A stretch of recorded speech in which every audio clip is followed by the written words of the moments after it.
What's up, everybody? It's your man Rev, and you are now tuned in to another episode of Rated Rev, right here on the Buffalo Fanatics Network. Smash that like and hit the subscribe button. You know how we do. From week to week, we bring you that heat. So clear the tape. It's time to eat. Let's get it.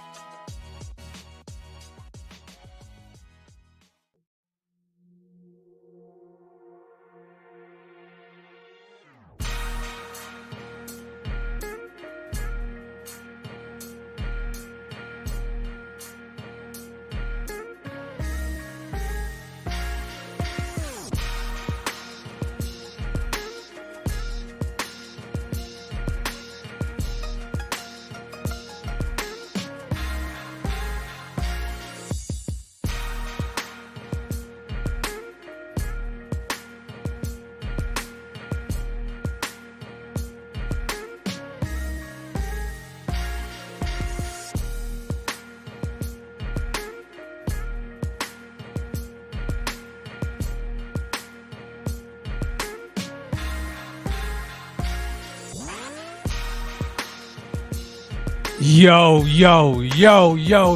what's going on? Buffalo Fanatics in the house.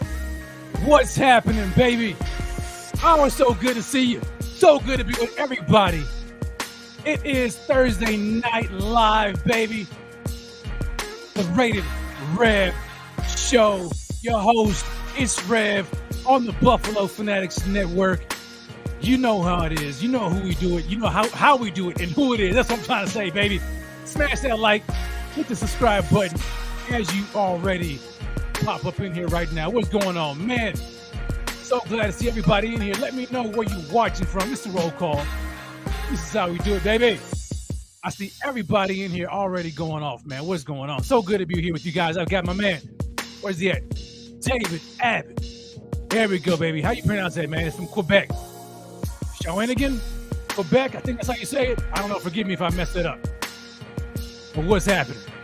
Connor Hinks, Niagara Falls, Ontario, Canada. I've got Adventures with Smiles in here from Winnipeg. Sanjay Christopher, Maryland. I've got Brooklyn, New York in the house. Michael G. Williams. Jaden Torres, Texas. What's good? Chris 716, South Buffalo. Sweat, Indianapolis, Indiana. So good to see you guys. Look at this. Johnny Blaze from Dirty Jersey. Kim Betts, middle of nowhere in New York. What's up, Kim? What is happening to each and everybody who is joining us live right now? As I mentioned, smash that like, hit the subscribe button if you have not already done so. Welcome to Rated Rev. And to those who are watching the replay, what's up? This is your man Rev. And to everybody who likes to join in via podcast format, we don't discriminate. What's up to everybody as well? Man, look here. I'm excited. I am excited to be here with you guys again for another episode of Rated Rev. Look out to my man, Carlito Vasquez, Niagara Falls, New York. Cast, OP, New York. What's happening, baby? Trust the process, Bradford, Pennsylvania. Who else we got in here? My man, Chris Aileen, Myrtle Beach, South Carolina. What is happening, baby? What's happening? Brian Freedom, what's up? Oh, I got somebody from Lawton, Oklahoma. What's up, Seth and Jen? Katovi, I think that's how you pronounce it. Forgive me, or Katavi, if I mispronounce your last name. Love and blessings from Lawton, Oklahoma. What's happening? Yo, I'm excited about today's show. As you guys know, I wasn't with y'all last week. I had some things to take care of, so I missed last week's show, which was good anyway, because I'm not going to lie, I was still in my feelings. I did not feel good anyway to do that show. Not like I was making an excuse, but, you know, for those who don't know, I have a food truck, and so we've had to change some of our hours and of operations and stuff like that. So we had to make some adjustments, which is why I wasn't on last week. But on top of that, yeah, I wasn't feeling good after that loss anyway. But yo, I'm back at it. Back at it for tonight's show. Ready, locked and loaded. I've got a guest with me who's going to be joining here very shortly. I'm excited to bring him on as well. But ladies and gentlemen, boys and girls, welcome to the Bills offseason. The Bills offseason has been underway for a couple of weeks now. But I think I've officially kind of like embraced it, and I've accepted it to a degree. It is what it is. I can't change it no how. So might as well try to keep it moving and go forward. And so, yeah, that's where we are. That's where we are. I'm not going backwards. I'm not going to talk about that game. I'm not going to do any of that. I'm tired of it. Okay, I already told you that I'm kind of still a little bit in my feelings about it. That I'm not even going to rehash that game tonight. It's all about moving forward. And we're going to move forward by talking about the offseason. And you know what? I'm not even going to jump into the Super Bowl. I don't even care about that. I don't know about you guys. Maybe it's just me. Maybe I'm just a salty guy. Maybe I'm just in my feelings. But I don't care about the Super Bowl. I really don't. I don't care about it. I don't care about who wins the game. I may turn it on just because it's something to watch. But I ain't going to be too much involved in that game, to be honest with you. Okay? And so my focus right now is Arizona's offseason and getting started for the next season. That's where I am. Kim Betts, I appreciate you. Missed you guys too. She says, missed you, Rev. That means a lot to me. And so, yeah, that's kind of where I'm at. I'm focused on this offseason. And I've got something in the works. So let me kind of tell you guys, let me introduce kind of the show and my idea going forward with the show here the next several weeks.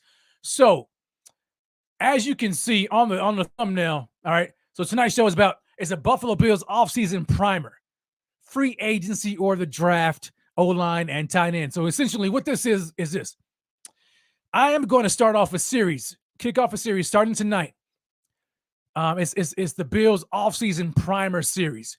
And essentially what that is from now all the way up until free agency starts, which I think the legal tampering period starts March the 13th. So from there all the way up until then, each and every week on the show, we are going to have a Bills offseason primer where we're going to take a look into every positional group on the Buffalo Bills, dissect it to a degree, and figure out the weaknesses on this roster and within those position groups, and then identify whether or not that should be addressed via free agency or the draft.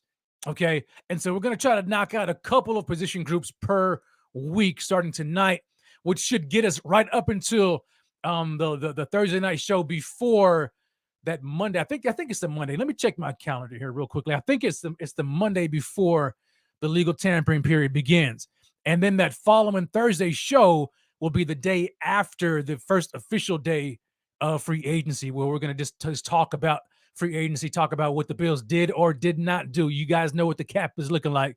So we'll see if the wizard himself, Big Baller Bean, can make some magic happen this free agency to make some moves to improve the team.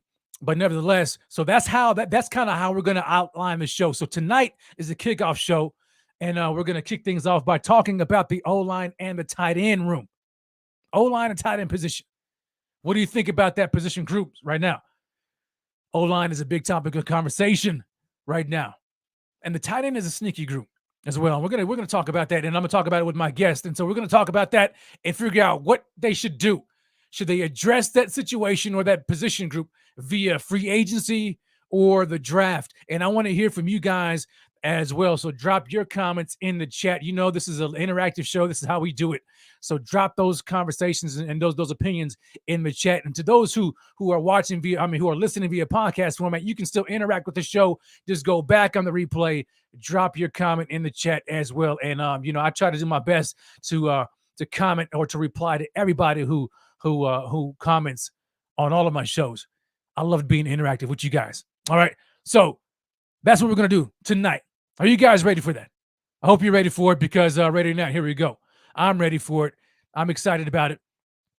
But before we get into that, and before I bring on my guest, I want to talk about some breaking news around the Buffalo Bills. But hold on, matter of fact, just put a pin in that real quickly. I want to say something else about these shows. What I'm going to try to do here in the offseason, we'll see how it goes, is I want to try to have a shortened version of Rated Rev. So we're trying to, my idea is to not go over an hour. 45 minutes, is ideal. Okay. We just want to hit it with some content, get in and get out. Okay. And then as we get closer and closer to the season, we'll of course extend it. But that's the goal. Okay. That's the goal. So hold me to it. 45 minutes to an hour tops tonight. All right. So now let's get into some breaking news around the Buffalo Bills.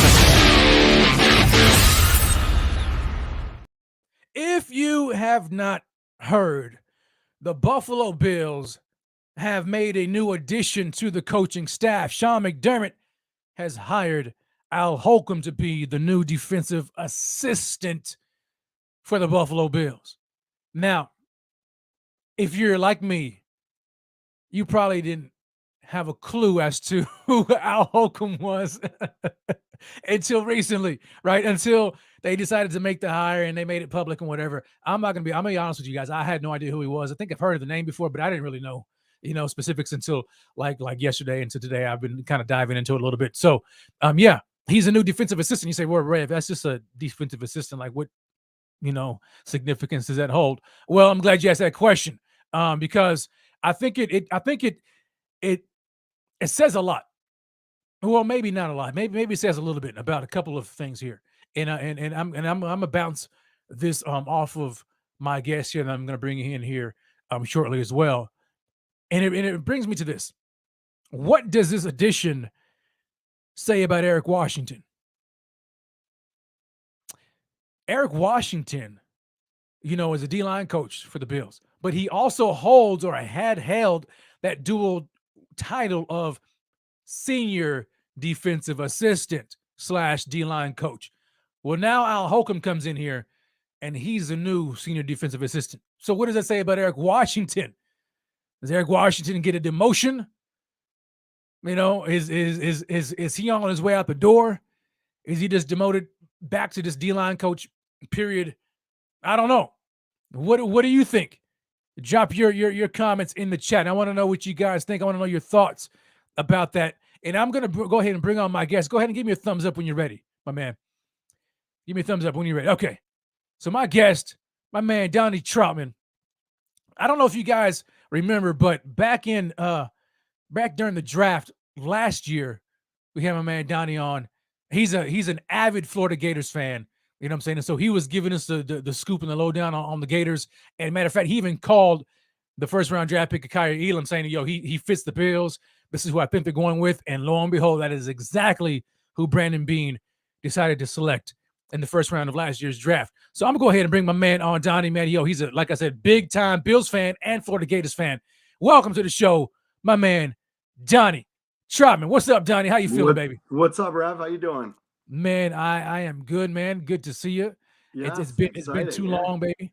Been too long. It's been too long. It's been since the draft. I know. It's been since the draft. And I tell you what, man, I'm gonna have you on during this series, man, as you're open to it. Absolutely. Yeah, as much as possible, man, because you're big on the Gators, man, and you also, you got your head in the college game probably a lot more so than I do. So I want to pick your head about a lot of the prospects coming up as well in the draft too, man. So I'm glad that you're here, man. How things been going? Good, can't complain. Like you said, it's been a weird week in the 716. We obviously 2 weeks ago we took that awful loss. I was at the stadium, and that was probably one of the worst games I've ever attended.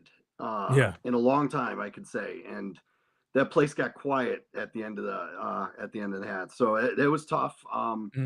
I couldn't even go on social media for about a week because it was that bad. So yeah, I I mean, while you were absent on social media, I was on there, emotional tweeting, dude. That's what I do. I get, man, I was so frustrated. The level of frustration I had is I can't remember how frustrated I was. I can't remember the last time I was about that. Like the last year, it was different, right? It was different. It was heartbreak. Oh, that close. That was tough to swallow. But this year, the way in which they lost, it just left such a bad taste in my mouth, and it left me not necessarily heartbroken, but really disappointed and upset in the team and how they could go out there and just stink up a joint at home. You know what I'm saying? Like that. It was terrible. A lot of questions. I mean, when you look at the season in general, they had a lot of hype. Josh started out really hot. I mean, obviously MVP candidate. Right. Bills were the #1 team. Everybody's calling them Super Bowl content. That Green Bay game, they had the bye week. They go into Green Bay. It all went downhill from there. It did. But let's be honest. I mean, it was an emotional roller coaster for this team, and I think it all ran out in that Cincy game. Mm-hmm. I mean, I think that game at Cincy, I mean, I think that night we get rolled. I really do. Yeah. I agree with you on that one. I really thought that was the case too. I didn't mention it, but I talked about it behind the scenes with Rico. Matter of fact, on the preview show, I was like, I don't think this is going to be good. But anyway, man, you know what? I mean, the past is the past. It is what it is, right? I mean, things happened. The team didn't make it. They were this close. Yet again, they fall short of their goal, which is a Super Bowl.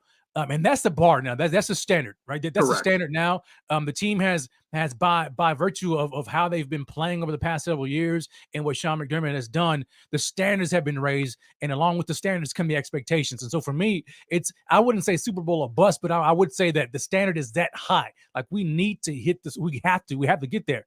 And I'm not going to lower the bar just because we missed it. I mean, we got to keep on trying for it and keep on hitting for it.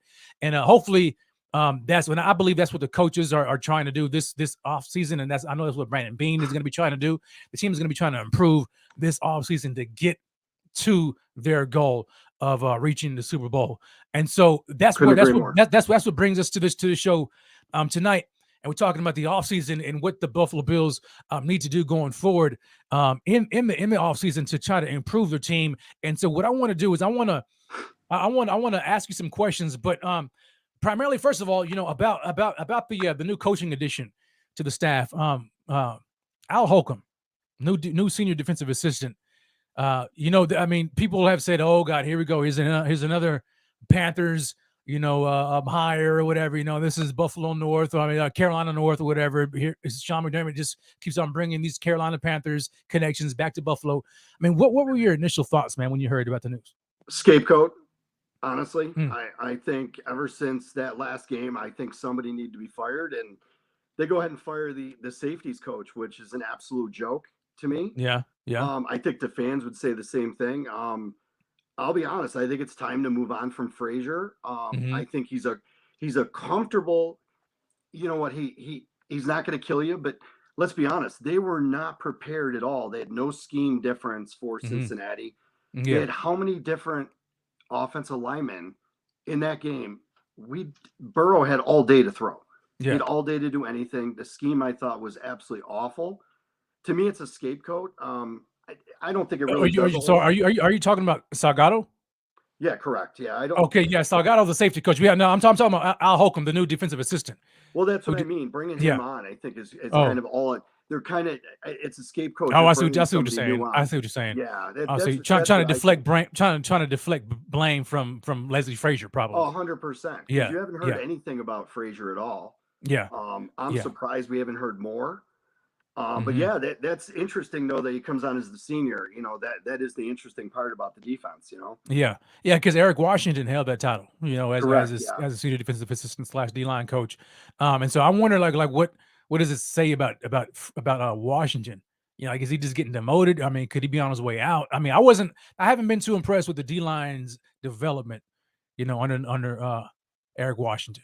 I mean, what do you think? I mean, do you think Eric Washington deserves some blame, or do you think he just really doesn't have much talent outside of Von Miller? I think you hit it right there. I mean, you have Vaughn going to. I mean, Vaughn takes away a lot. He takes up so Yeah. many, opportunities for other players, Russo Yeah. and Oliver, and all I'm seeing all week about this week is about Ed Oliver. Do we move him? Mm-hmm. That's everyone wants to trade him. So who's Mm-hmm. going to replace him? That's what I want to know. Man, I have no idea. I have Exactly. no idea. But as a top 10 pick, former top 10 pick, I mean, I expect way more than Ed Oliver. I expected him to be a dominant force in the interior of the defensive line, and he just has not been that. I mean, Yeah. he's flashy, right? I mean, here and there, he may flash here and there, or he may streak, but he's just not that dominant force. Especially when you look at some of the defensive linemen that were on the board available to them, before when they decided to select Ed Oliver. So I don't know. I'm kind of on the fence with him, and I need to see more. But it's just weird because they picked up this 5th-year option, and so he's going into a contract season, which you can expect him to really put it on, right? Because he wants to make the bag, but it just hasn't been there consistently enough. And so I can see where some of the fans are saying, hey man, I would be willing to trade him. But so I mean, I can go there. I mean, Yeah. I can really get myself there. And maybe they can add another defensive lineman in the draft. I don't know. Maybe that's something that we can talk about here on a later show when we preview the defensive line. But I'm interested in just the coaching hires. I've heard that Salgado, the new safeties coach, and Eric Washington, Al Holcomb, they not only have familiarity, but they're I think their forte, from what I've heard, is in disguise coverage. Disguising coverage, and so that may give you an idea of what they intend to do going forward. I don't know if the scheme is going to change much, but disguising coverage lets me know that they have something in the works coverage wise, which I wonder if what that means. I don't want to get ahead of myself. I was gonna talk about a player, but he's not on the docket tonight. But when you look at him coverage wise, I mean, he makes a lot of sense for the Bills going forward. But anyway, nevertheless, I think it's interesting. I want to keep my eyes and ears out to what happens going forward with the rest of the coaching staff, whether or not we may see some additional additions and hires, or somebody who gets let go. So we'll see. At the end of the day, man, I'm disappointed in Frazier's performance in the playoffs. Now, he's a good regular season defensive coordinator, right? I mean, the stats and the numbers will say that. I mean, he has top defenses in the regular season, but to me, I don't care about that. Like in the biggest games, like when you're in the playoffs, I need to see that defense in the playoffs. And I know the level of competition goes up as well, but I don't need the coaching to get in the way. And I felt like for the past several years, coaching has kind of gotten in the way in the playoffs. They've been out coached against some of the teams that they've lost to over the past several years. So we'll see what happens going forward. Hopefully they learn their lesson. They keep on talking about learning. I wonder when they're actually going to learn, finally learn. But we'll see. We'll see what happens. But as we preview the Bills offseason and kind of take a look at some of these position groups tonight, I want to talk about the offensive line and the tight end group. Offensive line has been a topic of conversation for a lot of Bills fans here lately, because we know just how bad, I guess you could say bad, or just average to mediocre, I guess, the O-line has been this past season. And so let's dive into the O-line. Let's dive into the O-line. So the starting 5 O-line that we had last year, of course, from left to right, you've got Deion Dawkins, you got Roger Saffold, Mitch Morse, Ryan Bates, and then Spencer Brown. Okay. Then at the depth positions behind those guys, we have David Quessenberry, Bobby Hart, Greg Van Roten, Ike Bacher, and Tommy Doyle. All right. Now, when you look at that starting 5 right now, let's look at the tackle. Deion Dawkins. What do you see about Deion Dawkins, man? I mean, like, is there anything about what you saw from Deion this past season that encourages you, or anything that may give you reason for pause? We may need to address that position. Maybe not necessarily replace him, but do you think it could be time to invest in the left tackle position? Oh, see, that's a great question, because when you really look at this roster, I mean, obviously O-line needs to be addressed. Is it going to be addressed in free agency? We don't have the capital right now. So Bean is going to make his money this offseason, because he is going to have to do a lot of restructuring. Dawkins, listen, he's going to be the guy next year. There's no doubt. Could we Right, of improve in it? course. 100%. Yeah, but I don't know. I mean, everybody blames the O-line this past year. I blame Josh a little bit too. I mean, let's be honest. I mean, those guys, Josh goes all over the place, and that's what we He all love does. about him. He's an athletic quarterback. He makes things happen, but he also holds on to the ball probably about 2 seconds longer than most quarterbacks in the NFL. So a lot of that is done by that. We don't have a run game. Let's be honest. The offensive line was built for that zone type passing attack that we had. And you know what? Bills fans always wanted that. We didn't pass enough. We didn't pass enough. We ran too much. Now we're throwing too much, and now we're not running enough. So it's you got to get that happy medium. Right. But for me, Dawkins is going to be the guy next year. I mean, he signed that big, 6-year deal anyway. So he's going to be there. I don't think that's our biggest need for sure. Yeah. So let's go down the line then. So Deion Dawkins, obviously we know he's safe. I'm comfortable with him going forward. I do too. Left guard, Roger Saffold. Big question Roger mark. Saffold, he's a big question mark. He's a free agent, right? Pending free agent right now. And so when you look at Saffold this year, and I know this is going to be weird because he quote unquote made the Pro Bowl. Right. I mean, whatever that's worth nowadays, right? I don't know. I think personally, I think the Pro Bowl is a joke right now. I think it's a joke. I think it's a complete joke. It's name recognition. It's all that kind of stuff, and it's whatever. Well, because when you look at what Saffold put on the field this year, it wasn't appealing, and to me, it wasn't Pro Bowl worthy. But I mean, he's got that to his resume, which it could make him a little bit of money, you know what I'm saying, when it comes to contract negotiations by having that Pro Bowl there. But I just wasn't not overly impressed with him this year. I'm trying to remember what PFF graded him at, but it was bad. It wasn't good. Pretty low. Pretty low. Yeah, very low. And here's the thing, like when they brought Roger in this offseason, I was on board. I thought it was going to be a good addition because for me, I'm looking at Aaron Cromer. I looked at when they added Aaron Cromer. I remember, what he did when he was in Buffalo the last time, and what he's done in his career as far as O-lines are concerned. And every O-line he's coached, they've had top running games, and he's been kind of known for that. And so I'm like, okay, just maybe what they're going to do is they're going to develop more of a running game, more of a running identity, not necessarily be ground and pound, but they're going to establish the line of scrimmage more this year than they had in the years past. And so you got Aaron Cromer. He brings in Roger Saffold, who played under Aaron Cromer. And so I'm like, Saffold may be a pretty good addition in the run game, right? In the run game, because I think his whole forte, it has been that he's been a good run blocker in his career, but not necessarily a good pass blocker, right? And so I'm like, all right, they're bringing him in, this run guy, this run blocking offensive guard. Makes sense. They're going to run the ball more. Sean McDermott even said last offseason that their identity, they're going to try to do some things differently. They want to have more balance and run the ball more. And so I'm like, okay, this team is going to be more balanced, have more of a running identity. Makes sense. But over the course of the year, it just did not work out. They ran the ball, but it just kind of seemed like they didn't know what to do with the run game.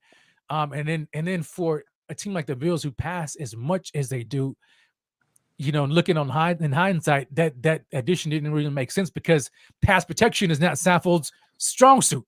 You know what I'm saying? So, and then now you look at his age, what is it, like 34 going on 35?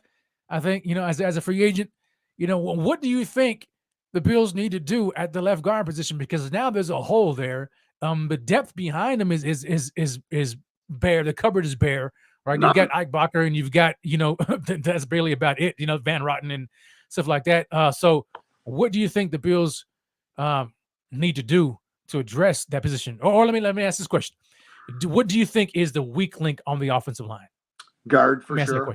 Guard for sure. I would say guard for sure. And then I would probably, with a close 1A, 1B, I would say right tackle.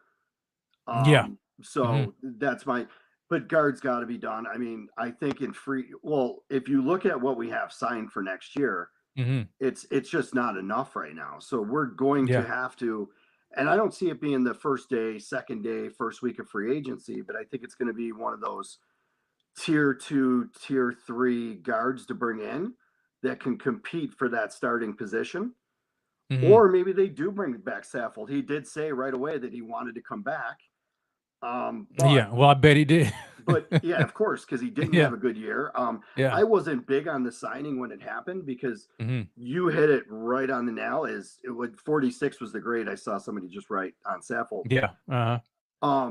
Tennessee was a power running team. You know, he was there. He had Derrick Right. Henry. They're running north south. They're running north. You know, Yeah. north south the whole time. Our team is not like that. It's more the zone. You know, he's gonna on the shotgun. They're doing more of the RPOs. That's not his game. That's not his game. So it didn't make sense for that. I will tell you though, since I am a Gator fan, I would love to sign. Now, hold on. Oh, no, wait, hold on. Yeah. Don't get ahead. Don't get ahead of the game yet. We'll touch on those prospects here in a second. I already know where you're going with that. Yeah, some people in the chat have already mentioned it. But when you talk about the O-line scheme or the running scheme, I get it. I'm with you, man. But I thought that when they brought in Cromer, I thought they were going to have a different run scheme. That's the thing. Why, I mean, they've, and I remember even hearing Mitch Morse say recently, like he said that, like over the years that he's been there, they have had like almost a different run blocking scheme every year. They've done the zone, they've done the pin and pull, the wide zone, the zone read stuff. Yeah. Like, but I'm like that's not bad. That's not good. That's not a good thing. Like they need to have some sort of identity across the O-line, especially in the run game. What do they want to be? And who do they want to be? And it seems like when you look at the O-line, it seems like they have just a mixture of guys that don't really make sense, or they're more athletic, but they try to be power team, but they and they don't run a scheme that fits their skill set. Because when you look across the line, you got Deion Dawkins, who's very athletic, but Saffold is not an athletic guy. He's more of a power guy. You go across, you can look at the center, Mitch Morse, extremely athletic, probably one of the most athletic centers in the league right now. Get him in space, he's lethal, right? You get Bates, right guard, he's athletic too in space. And then Spencer Brown, as terrible as he was in pass protection, you get the guy in space, he can move. I mean, he had a perfect RAS score coming out, right? I mean, the guy is extremely athletic, but it just didn't seem like the run scheme or the blocking scheme matched the skill set of the O-line. And so I'm curious. I'm like, man, what are they gonna do? Like, I think that's what they need to, before they figure out, okay, let me bring this player or that player. I think they need to solidify their identity up front, who they want to be, what kind of run scheme they want to have first and foremost, and then try to find players that fit that scheme, or you may just have to, if you have an idea in mind, you may have to look at the talent that you have and be like, okay, well, we can't run that. So let's make some switches and some changes. And so that's kind of my idea about it. I agree with you though. Going across the line, I think right tackle is a weakness. So when I look at the weaknesses on the O-line, I think guard, first of all, right, left guard, specifically Roger Saffold, free agents. There's nobody else really behind him. Then I look at right tackle, Spencer Brown, right? Young guy, but he's third. This is second year? Was this his third year? So he's going into his third. So going into his third year. Going into his third year. And you let Brent. Yeah, and you let Brandon Beane tell it. I mean, he makes kind of excuses for him. He especially in that end of the year presser, he's like, he was hurt this year, and and then his rookie year he came from, that small school, and so I'm like, okay, yeah, whatever. Okay, just stop making excuses for the guy. The guy, I mean, I get it. There's a learning curve, but come on, man. Like it was bad. It was beyond bad this year. And maybe I'm underplaying it. Maybe his injury that he sustained in the offseason, I think it was a back injury. It was. Maybe it did have a much bigger effect on his game this year than I'm willing to give credit for. I don't know, but all I know is that it was terrible. Like Josh Allen, it seemed like he had next to zero time in the pocket, especially off the right side. When you look at where Josh was flushed, man, it came right off that right side or up the gut, on Roger Saffold. It was bad. And I feel bad for Josh, because I'm like, man, if he had more time, especially at the right tackle position, maybe certain things would have gone differently. I'm not willing to put all the blame. I'm not putting all the blame on Spencer Brown, but I am saying that he just was not a very good asset on the O line, and we didn't have anybody else, No. that could come in and really compete. And I mean, because we saw what David Questenberry looked like in spot duty. He was awful. Okay, and Tommy Doyle on line, he was injured, so we didn't really have anybody. So we had to stick with Spencer Brown, and it was bad. And then we look at the center position, and we got Mitch Morse. I think we're good there. I love him, but you have to take into to consideration his concussion history. 100%.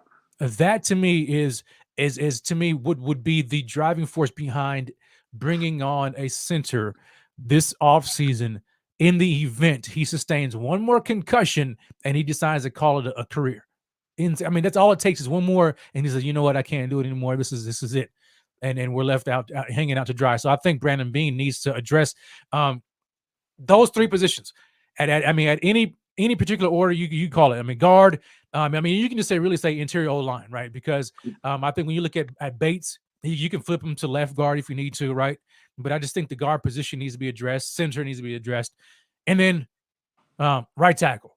Now, let me ask you this question, Donnie. Yeah. Right tackle. Do you think, and before we address whether it's via free agency or the draft, do you think the Bills need to find a right tackle to replace Spencer Brown or to compete with him? Compete. Spencer Brown's their guy. Yeah. They drafted him. Beane's going to stick behind him. Let's be honest. His rookie year, he should have never played as much as he did. Wasn't Chris Williams there? No, Daryl Williams. Yeah, it was Daryl Williams. I'm sorry, Daryl Williams was there, and he ended up taking that spot over Daryl Williams. And they moved Daryl inside. Yeah. So I don't think they expected him to start so fast. I agree with Amicus there. I do think he's going to have a bounce back year. He's going into his third year. Yeah. You learn a lot, and when you're playing real NFL games and you're starting, that is the key to everything. It's better than sitting on the bench and not having that experience. You mean unlike Kyrie Elam? Don't even get me started. we'll say that for another show. He was the number one quarterback on this team at the end of the year, and I don't think anybody will question that at all. Bar none. Because I don't think Trey's the same right now. No, he's Hopefully this offseason helps him, but Kyrie Elam should have been on the field the whole. I don't know why he should have been on day one a couple times. Day one, he should have been there.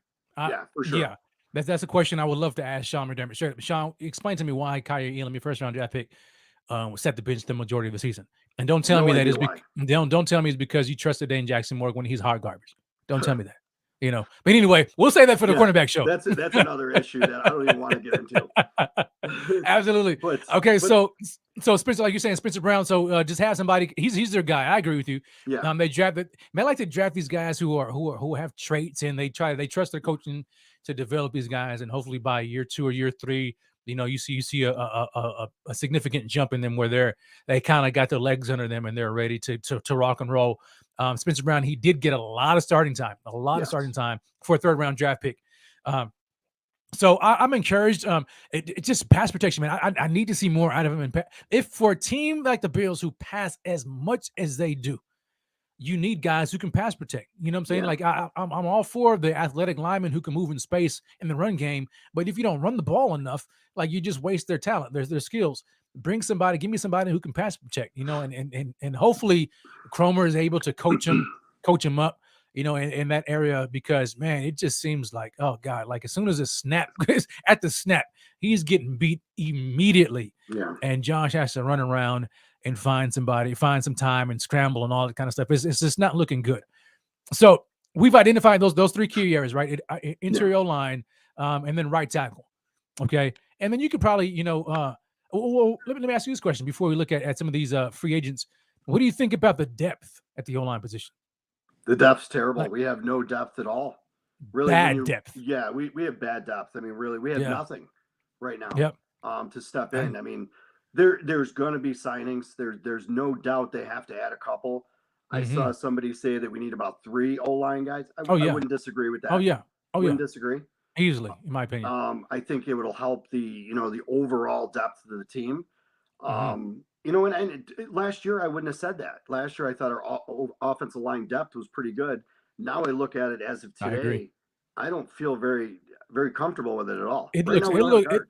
it's been terrible. It's terrible. Like it's completely awful. Like David Questenberry, I don't want to see him at tackle at all. You know, at all. I mean, he was almost worse than. I mean, he's like right. You know, what was that game? Was it the Patriots game? And I'm like, oh my gosh. I mean, I think it was the first Patriots game we played. It was Um, uh, bad.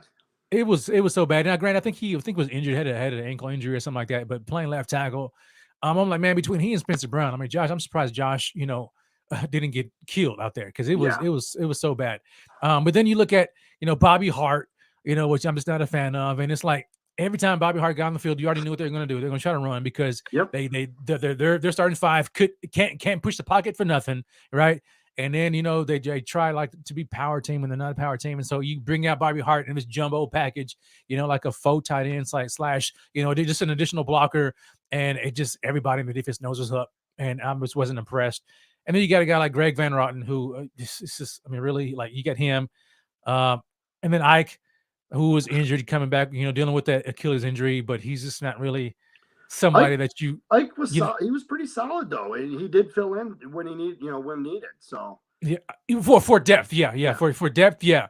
But I mean, and then you look at Tommy Doyle.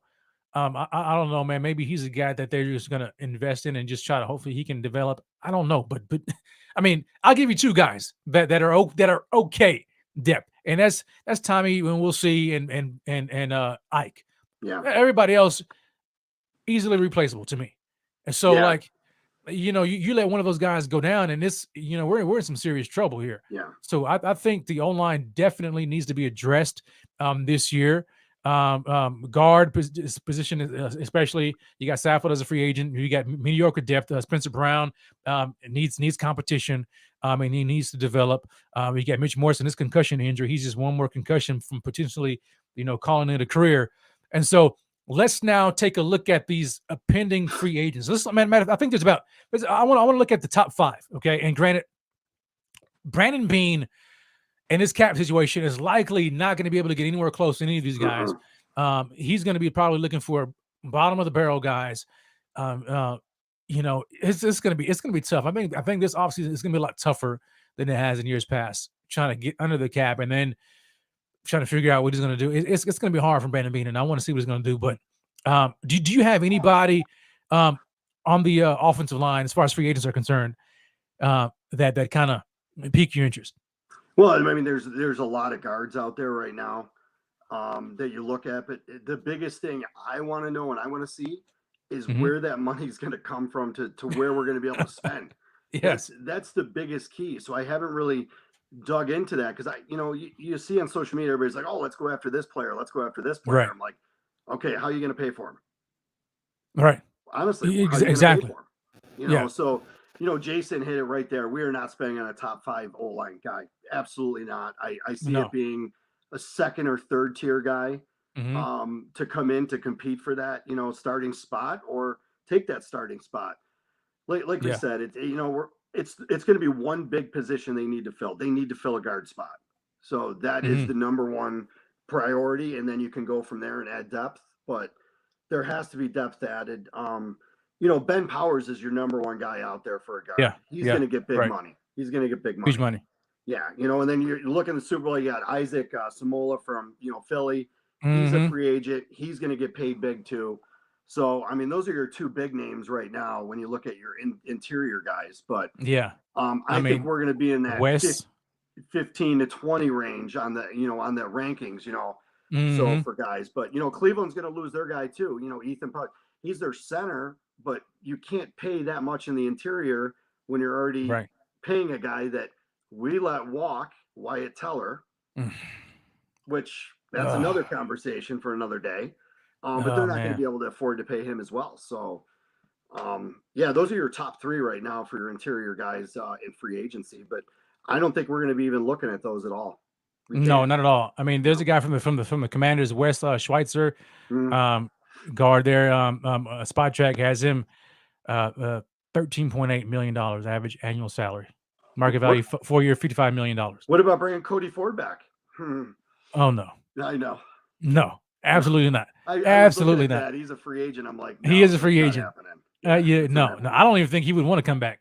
I No. mean, but maybe if he wants a job, he'll come back. But heck, no. I mean, he was bad, and proved to be bad even in Arizona. Evan Brown from Detroit, Dalton Reisner, another one from Denver, Nate Davis from Tennessee. Like there's some guys, but I just don't think that. I don't think the Bills will be in the market now. Now there is one guy who they might look into, Trey Turner. Let me see here. Remember Trey Turner? He played for the Panthers. I know, right? Carolina Hey, Panthers. that's all right. But hey, man, but he played when Sean McDermott was there. I'm trying to look at his contract right now, but I'm pretty sure he's a free agent this year, and he plays guard. Let me see here. I'm trying to pull him up here to see what they say about him, because I want to know his age. Let me see here. Oh no, I'm sorry. He played with the Commanders. Yeah. He played with the Commanders this past year, but yeah, he'll be 30-year-old free agent. Let me see here. Spot Track. I'm trying to check his market value. It's very $2.6 million. We'll be able to. We're going to have to be in that range. Yeah. 2-year, $5.3 million. That's his market value on Spot Track right now. And he has familiarity with Sean McDermott because he played in Carolina when McDermott was the D-line. I mean the DC there. So that's the name that we could. I mean, because we all know about the whole Carolina to Buffalo connection and things like that. And then when it comes to penny pinching, which is what Brandon Beane is going to have to do in free agency this year, Trey Turner could be a guy that we think about here in free agency because I think they might be able to swallow that type of a contract there for. 30-year-old guard. I mean, I would be more inclined to get him over, probably bringing, Saffold back at 34, 35. Yeah, so I'm going to throw another guard out there too at Arizona. Yeah. Will Hernandez. I'm very familiar with him anyway. Oh yeah, I think he'd come around that $4 million range. He was he's actually an ex-Gator. He's very good at pass blocking as well too. That was one of his strengths. But I think he could come at a pretty fair amount, 4 to 5 range. I think we could budge that with everything going on. And there's going to be restructures. There has to be because that's the only way they're going to be able to compete at a high level again. So I think we're going to be in that range. I think we could spend up to 4. I mean, they didn't want to pay Bates what he got, and they had to. They had no choice. They couldn't let him walk. Absolutely not. Absolutely not. And looking at what he did for them, I mean, as soon as Bates, I mean, unfortunately, like we were talking about Ike Baca earlier, but when Baca got injured and Bates got in the line, it just looked completely different, Yeah. And so they had to cough up that coin. I'm glad they did though, because I really like Bates. Yeah, so do I. For the offense, he's a very consistent player. James comes in with the super chat. James, I appreciate that, man. He says, "Yo, how about we trade Ed Oliver for an offensive lineman?" Whatever they can do, man. Right? Because I think for me, like O-line is O-line has been, in my opinion, I don't know if I would say severely, but it almost up there, where they just have not invested enough and done enough to really solidify that position group, right? I mean, and I think that Brandon Beane would even agree, because I mean he's mentioned about the whole Wyatt Taylor situation, and he even said that at one point, I remember him saying that he regrets not giving Josh the O-line he needed when he first drafted him, and so which is why when you go back to, I think, what is it, the 2019 season or 2020 season, when he just revamped the whole O-line and brought in Mitch Morris and Quentin Spain and those guys like that, Darrell Williams. So he's trying. I think he's trying to play catch up, but it's just he just hasn't really hit on an offensive line, and especially for a team and a staff that harps on how the game is won and lost in the trenches. They have been losing in the trenches of late. You know what I'm saying? And if it had not been for Josh's escapability and just the things that he can do, to make the offensive line look better than it even is at times, there's no telling, man. I mean, where they would really be. So I'm all for it. I mean, I don't, but like what do you like? What can you really get from Ed Oliver? Like, what kind of trade compensation can you get for Ed Oliver, and who would you really target, and who? I mean, you know what I'm saying? Like, there's a whole lot of questions when you bring that up. I mean, it's easy to throw it out there, but I don't know. I think James is on a good point, though. I like that. I've been reading quite a bit about that. I've heard a lot of it on WGR. A lot of fans have been talking about that. It's not a bad idea. I mean, you get one of the middle of the road. You're dumping a salary. You're not going to probably pay him the year after. Yeah.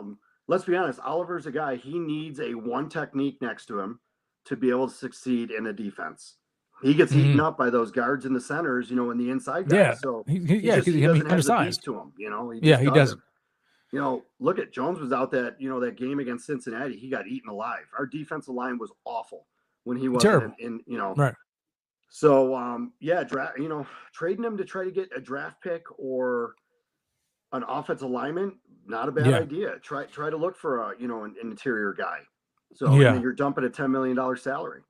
Right. But it's player for player trades, man. Yeah, it's not that easy. And player for player trades are very rare. You know what I'm saying? Like nowadays, it's not Madden. No, it's not. And then like who's gonna? I don't know how many teams are gonna be willing to part with an offensive lineman. You know what I'm saying? Like those are premium positions. Like you find you a good offensive lineman, you keep him. For an undersized, underwhelming former first round draft pick in a defensive line like Ed Oliver. I don't know. Maybe they find genie in the bottle. Maybe they get lucky.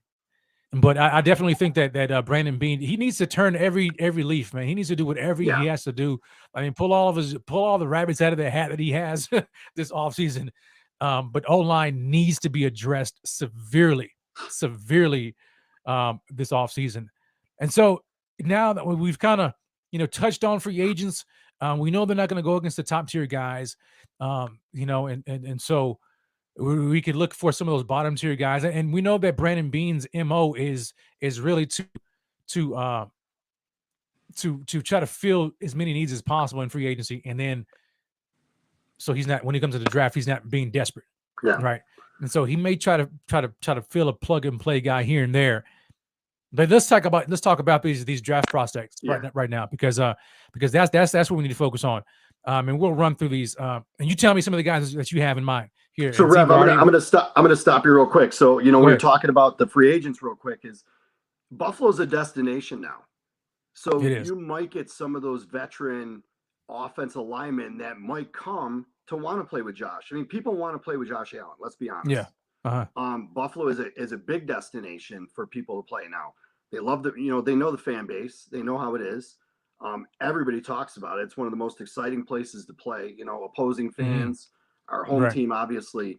So it might be a place that we could bring those guys in, and not have to pay and overpay. Now, where, say, 10 years ago, we had to overpay everybody. We had to overpay Mario Williams. We had to lock him down just so he wouldn't leave the city, and gave him everything. So it's different times here in Buffalo now. So I think that we might be able to find somebody in that lower tier that might want to come at the end of their career and be a playoff team and a possible Super Bowl. So that's where I'm going to leave it on the free agency. Yeah, I agree, and we'll see what happens, man. We'll see what happens. But now in free agency, not free agency, in the draft, here's some draft prospects that we can kind of look at or kind of have our ears plugged into. Going out here, I've got and you can tell me some of your guys too, Donnie. I already know one of them. Okay, so we got Peter Skronsky, offensive tackle from Northwestern, 6'4", 315. Okay, Paris Johnson. Matter of fact, I'm gonna go in order of ranking that they have. I think this is from Draft Buzz. I think they have. This is just the O-line prospects. They got Peter Skronsky from Northwestern, Osiris Torrance, the guard from Florida. Okay, 6'5", 337-pound behemoth man. Okay, Paris Johnson Jr., tackle from Ohio State, 6'6", 310. Broderick Jones, tackle from Georgia. And tell me when you guys kind of you sense the trend here. Okay, Broderick Jones from Georgia, tackle, 6'4", 310. Anton Harrison, tackle, Oklahoma, 6'5", 315. Dwan Jones, tackle, Ohio State, 6'8", 375. Kind of reminds me just looking at the size of Mekhi Becton, that kind of guy, that size. Andrew Voorhees, guard, USC, 6'6", 325. And there's a couple of other guys kind of in between there. The trend that I've been seeing so far, when it comes to just like the O-line prospects, is a lot of tackles. Yeah. A lot of tackle prospects, but only maybe like a handful of top guard prospects that would probably go in the top 100 maybe or so. You Mhm. know, the top guard prospect right now by a lot of people. You go ahead and tell me. Matter of Chomp, fact, chomp, I'm chomp. gonna go ahead and let you do it, baby. Go ahead, Don. Tell me who it is, man. So I've been telling people for weeks now Yeah, that at the 27 spot, I would love to see Osiris Torrance yeah. because let's be honest, if anybody's done any research on him, so he only played 1 year in the SEC. Mm-hmm. You know, he ended up he came with Billy Napier, the coach that came from Louisiana Tech. He Mm-hmm. actually transferred over to the University of Florida. First year in the SEC, everybody's like, "Oh, he came from there," and you know he's not going to fit in the SEC.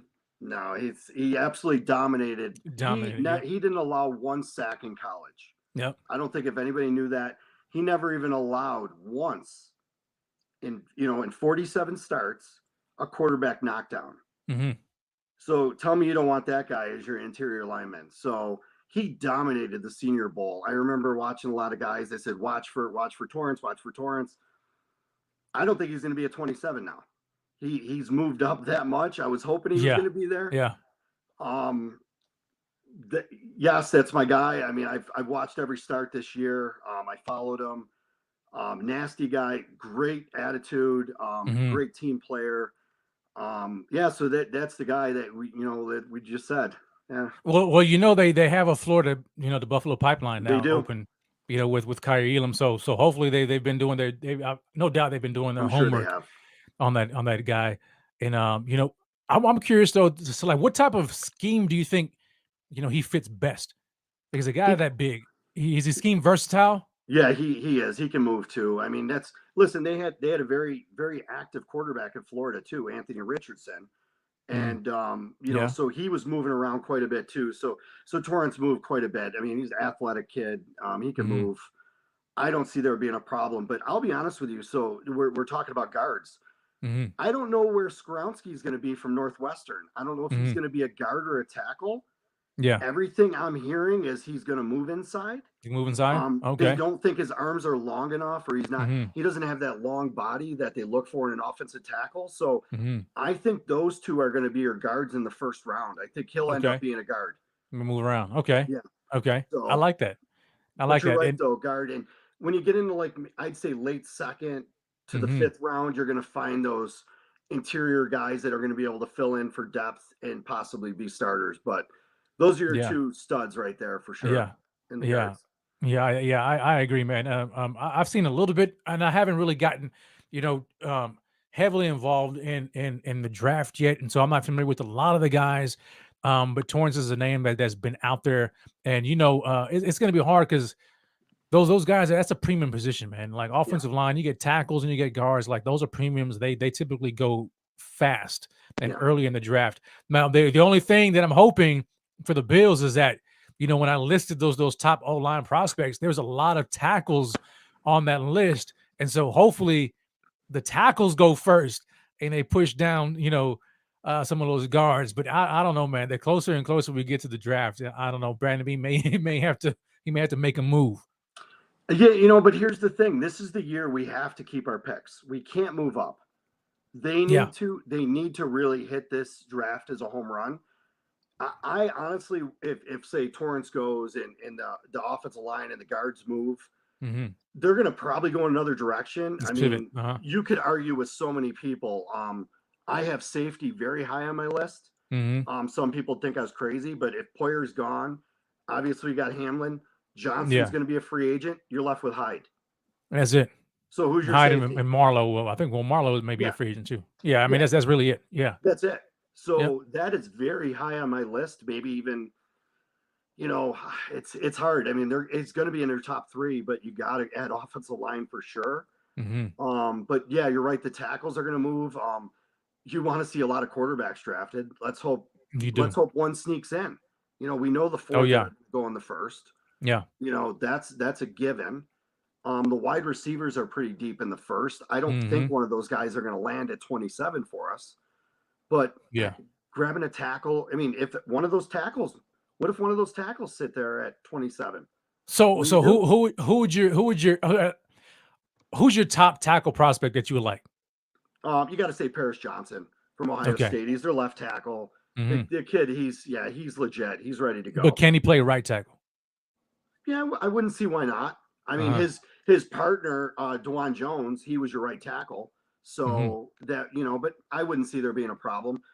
I don't think he's going to be there, so we don't have to, You said DeJuan played right tackle, or DeJuan played left? Yeah. He played right. So, he played right, yeah. No, Paris Johnson was their number one guy. That's their top offensive tackle at Ohio State.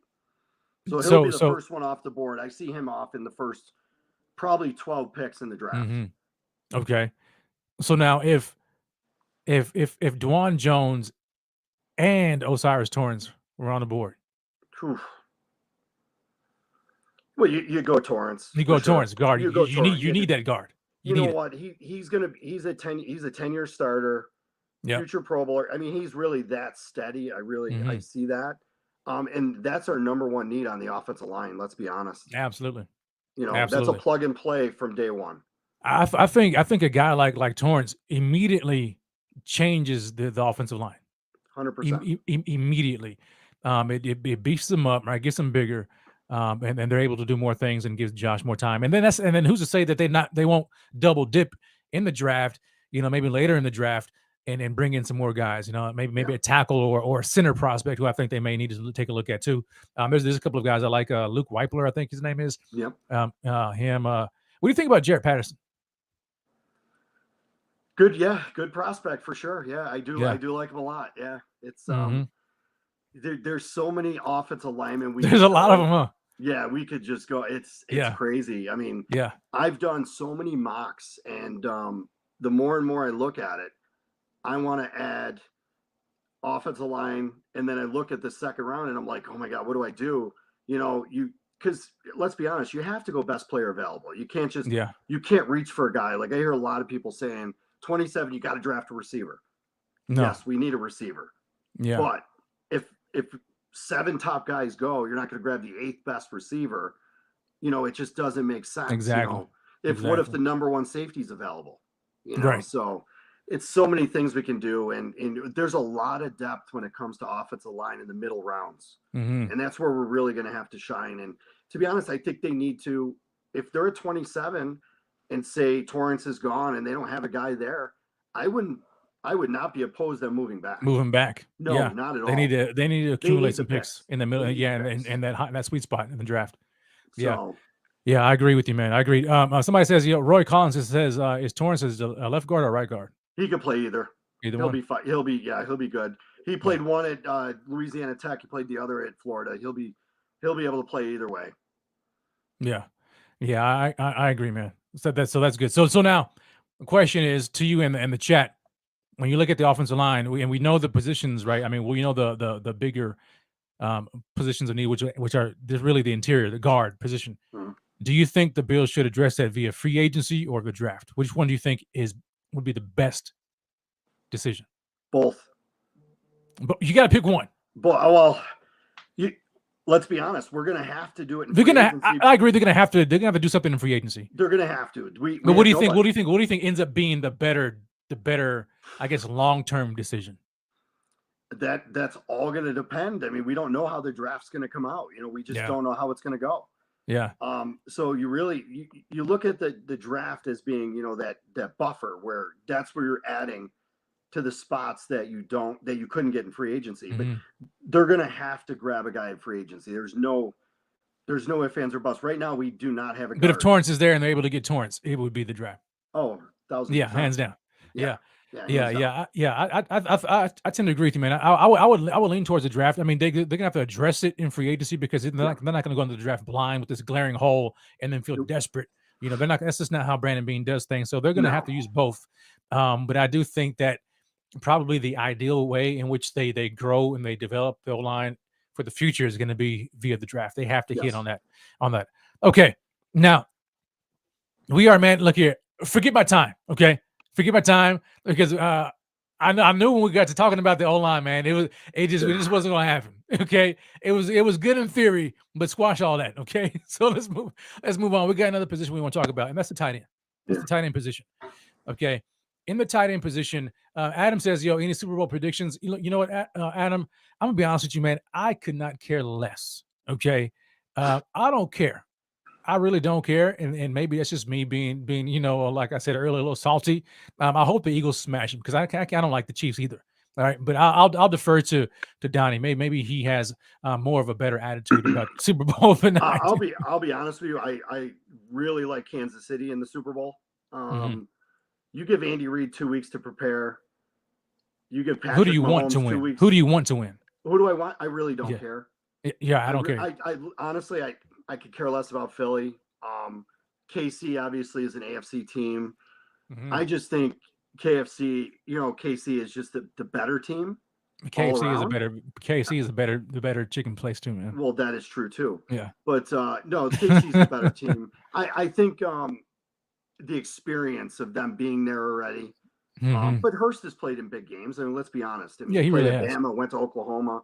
He's played in some really big games. But that team is solid though, man. They are. When I watched the Eagles, I was like, I don't see another team that is as solid as the Eagles from top to bottom. I mean, maybe quarterback, but the scheme is just perfect for them. Like those guys are legit, man. I mean, I can't really find a weakness on that team, on any position. The Eagles, so you look at the Eagles. Okay, so they gotta pass on the NFC Championship. Oh well, yeah. They got to play the fourth string. Brock Purdy going out, yeah. That. But it took them till the fourth quarter to bury the team. Yeah, and you know what? I mean, those Niners, man, are nothing to play with. That defense is nasty. That defense is nasty. If Purdy was healthy, they would have won. That team, I think, is going to the Super Bowl. Yeah. That was my pick going in. I thought the Niners were going to win. I didn't think they were going to wax them. I thought it was going to be a good close game. Defenses are very good on both teams, but the Niners defense is just so smothering, man. But once Purdy went out, it was a wrap. Yeah, it was done. Amicus says something. Amicus says something, man, interesting. And I'm not going to let him take me down this rabbit hole. But he was where did he go, Amicus? He was talking about Osiris Torrance. Where'd it go, man? Where'd it go, Amicus? Let me see if I can find you. He said, he basically said, man, forget Osiris, forget Torrance because the Bills are going to be drafting Bijan Robinson. I hope not. You don't like Bijan? No, I think he's a great You don't like player, round one running back? We have our number one running back going into next year. Oh yeah. James Cook's going to be. You think Cook is going to be RB1? Yeah, I'm a big fan of Cook. I think he's going to be fine. Yeah. And I don't think Robinson's going to be there at 27. I don't think so either. You know, people are they're trying to mock him to us. It's like they've always been trying to mock a round one running back to us. I mean, now I'm not opposed to RB1 in round one. I was there last year with Breece Hall. I know you were. I mean, I loved me some Breece Hall, man, and we see what he did this year before he tore his ACL. But for me, this team just doesn't run the ball enough to really have that kind of guy. You know what I'm saying? So I think we'll be okay with James Cook and somebody else. Maybe they can get a late round guy. But anyway, we'll save the running backs for the running back show. Yeah. So let's look at the tight end position, man. So obviously we have Dawson Knox and then Quentin Morris, Tommy Sweeney. Okay, those are the tight ends that we have on the roster. Dawson Knox was the main guy this year, as he has been. But you know what was interesting when I looked at the position is, and I'm sure you remember this though, because it kind of gives me an idea as to what the Bills envisioned for the position going into the 2022 season last year. Yes. In free agency, they went out and got O.J. Howard. Mm-hmm. Okay, and so you had rookie OC and Ken Dorsey, and then you brought in Aaron Cromer, and then you had Sean McDermott talking about protecting Josh Allen at the during the combine press conferences. He and Brandon Beane and talking about revamping and rebranding themselves offensively and having more balance, and so it kind of gave you an idea. Okay, they're gonna be more of a running, or not necessarily a running team, but just running the ball more with more of an identity. Here they bring in Roger Saffold. Then they bring in a guy like O.J. Howard, okay, who we know, a big body, big, strong tight end, run blocking tight end who can actually catch the ball as well and provide that other option at the tight end position. So going in with two tight ends, right? He's like, okay, so they're going to be running maybe more 12 personnel, more of these two tight end looks offensively, right? Well, you know what happened in camp? OJ didn't cut it. Okay, he just was a shell of himself. He got cut, and the Bills just said, screw it, forget it. We're going into the season with Dawson Knox. Quentin Morris was flashing in camp, right? And that was basically it, right? And so I think that this year they had an idea for that position. I think they wanted to do so much more offensively with 2 tight end sets than they were able to do this year. I don't necessarily think that OJ Howard flaming out was enough to say, well, they just scrapped the plan. I think in the back of their mind, they still want to do it. They just have to find the right player in which to insert. So when we look going forward, we look at the tight end position. First of all, I mean, do you agree or disagree, Donnie, about them trying to add another tight end to the roster? Not just a depth guy behind For Dawson. sure. I'm talking about a legitimate tight end to play on the field, 2 tight end formations who can both run block and go out and catch passes along with Dawson. No, I agree with you. I mean, that was, I think, the plan going into the season. Adding Howard, I was excited about it because Me too. I'm like, oh, Howard, Knox out there, Yeah. dual tight end sets, both can run, both are pass catching guys. I'm like, this is great. I was shocked when he was cut. I really was, because I'm like, I don't know if they gave up on him too soon or what. I don't know. But I also heard he didn't get the playbook well. Yeah, that's what I was hearing too. Player.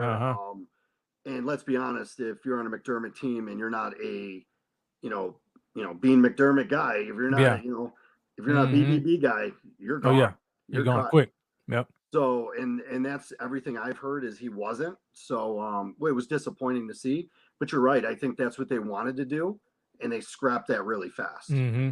So adding another. You look at all these teams now. You look at they all have 2 tight ends out there now, right? Yep.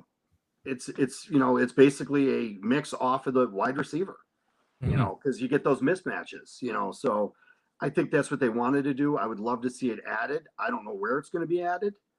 Well, let's talk about it now. Now let's get into it. So let's talk about the free agent tight ends that are coming available. There's some names that you all are probably familiar with. You've got Dalton Schultz, right, out of Dallas. Okay, Evan Ingram. Okay, he's a free agent. Austin Hooper, right? We've got him. Robert Tonyan from Green Bay. Hayden Hurst. We know him well, right? More recently, Cincinnati tight end, right? And then you got a guy like Mike Gesicki in the division. Okay, free agent. Now, let me just look at these guys' market values, okay? Because let me start at because they're going to command some pretty big money. So Mike Gesicki right now, Spot Track, they have him $8.2 million. Okay, average annual salary. Your $32.8 million contract. I think there's no way in the world. No. As much as Brandon Beane may want to add, I love Gesicki. I absolutely love him. I think he would be so perfect in this offense, alongside Dawson Knox. Wasn't there there was in the game that the Bills have, I don't know if it was the last Dolphins game, I don't know if it was the playoffs or the one before. There's a clip at the end of the game. Mike Gesicki goes up to Dawson Knox and they're talking, and the camera caught him, and the audio caught him, and Gesicki mentioned to Dawson that he, something to the effect of, well, I'm glad that at least you're in a place where they're using you, and I'm like, man, oh man. Gesicki's never been used correctly, and never been used, dude. No, he's not your typical tight end, man. Kevin could tell us, our Miami Dolphin fan. Oh yeah, oh yeah. I've always liked Gesicki, and I'd be like, why are they not utilizing him? Why is he never utilized? So, oh man, dude, I love him, man. And just thinking about what could happen if he played for us. I mean, he's still fairly young, right? 27 years old. But golly, man, in this offense, we wouldn't have to worry about wide receiver 2. I mean, you know what I'm saying? Because he would essentially be the another outlet for Josh. He wouldn't have to look for another wide receiver. I mean, it'd just be Diggs to Knox to Gesicki. He can roll with those 3 guys and be good. But we know, reality wise, that's probably not going to happen. No, right? He's gonna command. These tight ends are getting paid. Money. They're going to get paid now. I mean, look at Knox. Knox is making what, $12 million a year now? 12 plus, I think. Yep. So those guys, man. I mean, just the guys I mentioned, Gesicki. He's a lot of money. Dalton Schultz, Evan Ingram is a guy that but I mean, coming out of Jacksonville. But his market value right now is $9 million on Spot Rec. And so I'm like, dude, golly, man, it's crazy. What? These guys are gonna make a lot of money. If I was Ingram, though, I would stay put where I'm at. I think that's a great situation for him with the young quarterback Trevor Lawrence. That kid has I think Jacksonville is on the come up, man. They are. I mean, they started out terrible, and I'll tell you, they got the right coach there. Lawrence has got his head on straight. They got a nice team. They got a good little defense. I think that's going to be a tough team for us down the road. Here's another guy. Here's a guy. You had about O-line. You had brought up a guy in Cody Ford, right? You used to play with the Bills. I shot that down like, no, we don't want Cody Ford. But here's another guy that saw that's available. He's free agent this year. Tyler Kroft. Wow. I mean, he was okay when he was with us. Yeah, he was. I mean, he's 30 years old, right? But he's a free agent, man, and he's gonna be so cheap. Yeah, like, incredibly cheap right now. You can probably get this guy, I mean, you can get him for probably the vet minimum right now. Yeah. So I mean, I would not be opposed to No. bringing somebody like him back, just to fill out the position, and then maybe double dipping in the draft. You know what I'm saying? But I like the idea of Kroft. Something Philip says. He says, no Tyler Kroft. Yeah, I mean, I'm saying, man. I mean, he wasn't bad. He wasn't bad. I don't know anybody else. I'm trying to look in free agency, man. Is there anybody that you think could be somebody that they've been? Jesse James. I remember him from when he played in Pittsburgh. You know what I'm saying? But now he's in Cleveland. That was another guy I thought was decent. Max Williams. I remember him. I mean, these are the guys that are just like bottom tier as far as contract is concerned. Maybe they addressed it. Maybe they don't. I don't know, man. OJ Howard's still there. Maybe they decide to dip back in the well and bring him back. Hopefully, I don't know. As much as I'd love to add to it, to the position, I think that's going to be on their back burner. I really do. Oh yeah, I don't necessarily think it's a position of high need, but but you have to consider though. I mean, you only have Dawson Knox, Quentin Morris, and Tommy Sweeney. Yeah. If Dawson Knox were to sustain an injury where he was out for a significant amount of time, we are depleted. I mean, I don't know how much you would trust Quentin Morris to be there. I mean, he's okay, but I wouldn't trust him to be like my main guy, and certainly not Tommy Sweeney. So, I mean, we're just like one injury away from being in trouble at that position. So I definitely think it's something that they need to address. Maybe not necessarily, on high investment, whether it's free agency or the draft, but they do need to address it. There are some guys, man, that I'm very interested in though in the draft. I was looking at some of these guys.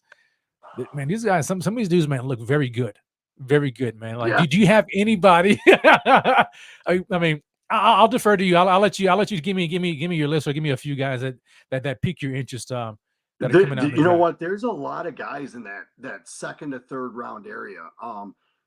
Most people would look at like Darnell Washington from Georgia. He's that massive 6'7" tight end but he was he was their second tight end there.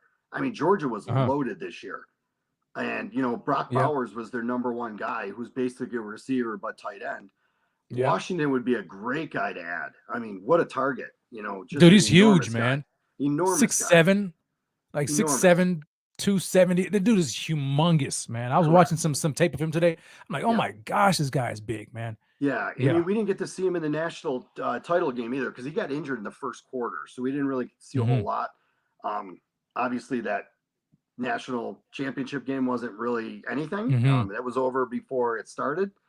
So, when you look at the tight ends, though, there's really one guy that's elite, Michael Mayer. I'm sure Michael Mayer, man, is fantastic. You want to find a guy that's open all the time. Oh, dude, has some sweet Notre feet, Dame man. people on here probably tell you. Yeah. I just watch highlights of the kid, and he knows how to find the middle of the field. He's wide open. You know what? He reminds me of Kelsey. Kelsey's always open. Always open. Totally different, body theme. But I look at his route running in that; it's just absolutely elite. Yeah, Michael Mayer. I was watching some of him too, man. And there's this the dude's feet, dude, like the way he gets off the line and moves. It's just it's ridiculous, dude. Like I really Mhm. haven't seen it in a while. And he's man, I'm trying to pull up a clip of him because I want to share my screen so guys can kind of take a look at it just a little bit here. But he is definitely the top dog for a reason. Yeah. Now, matter of fact, here let me pull it up here. I want to share it. Let me see here. But like you mentioned, him, Darnell Washington, Luke Musgrave from Oregon State is Yep. another pretty good one.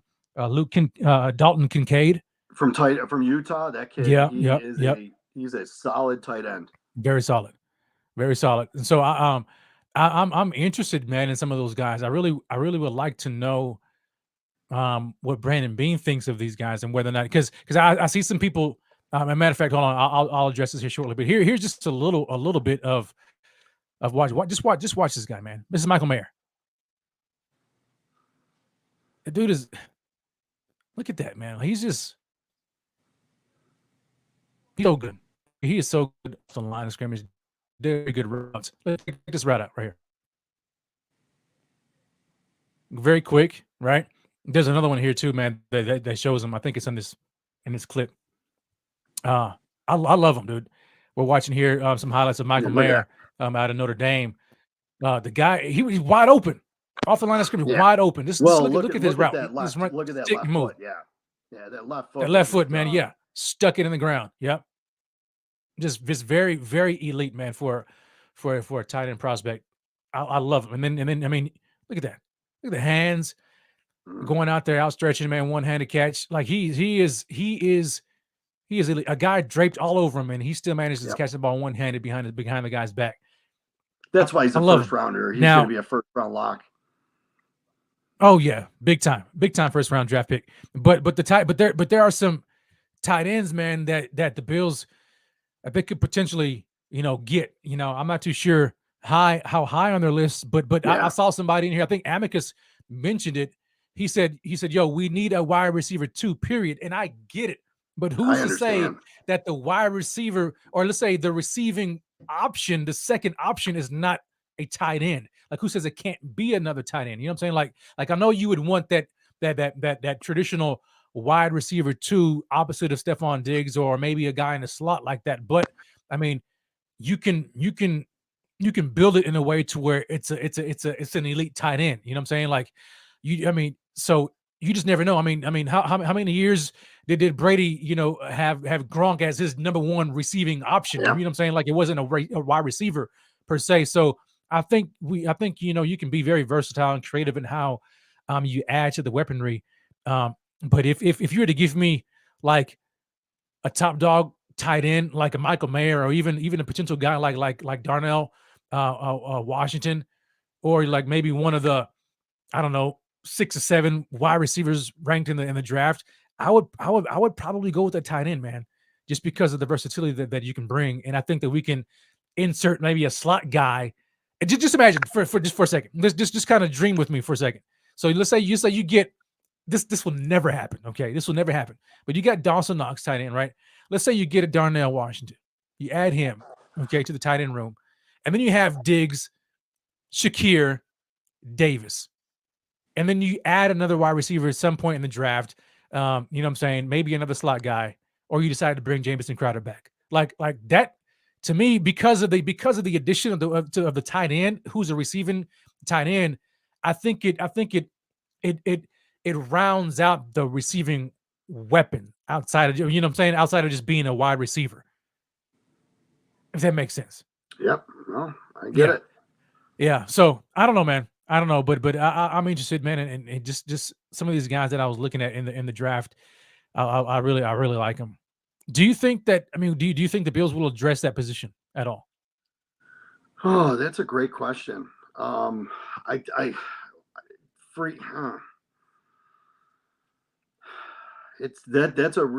a good question. I really don't know if they're going to address that. I think there's just so many other like important needs on this team right now that I think that's going to get pushed to the side.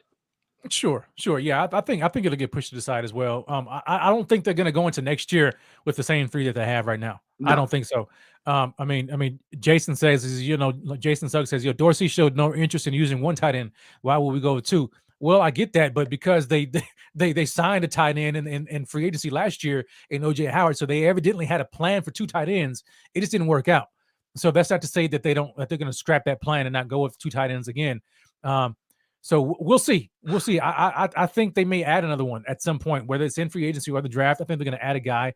I wouldn't necessarily think they're going to get a guy high or a high investment guy, but I am of the belief that they will address that position here going forward. So, guys, Donnie, man, look here. Now we've been in here, man, an hour and 25 minutes, and so what we're going to do is we're going to end the show right here, okay? Because in the coming weeks, man, we've got a lot of positions that we want to talk about. We've got obviously the defensive line we're going to talk about. We've got the skill positions, the sexy positions, right? Running back, wide receivers. We got all those we're going to talk about. And so all the way up until free agency or the legal tampering period when free agency starts. I think it's like March the 13th, I think. We're going to be talking about that. And I'm going to have my man Donnie on here as well as some other guests coming through here periodically. So, and I appreciate you guys for tuning in, man. Thanks so much, man, for joining us, for even being a part of the chat, man. So many guys here in the chat have been putting their input in. I appreciate that. To those who are watching the replay, shout out to you guys, and those who are listening via podcast format, I greatly appreciate you.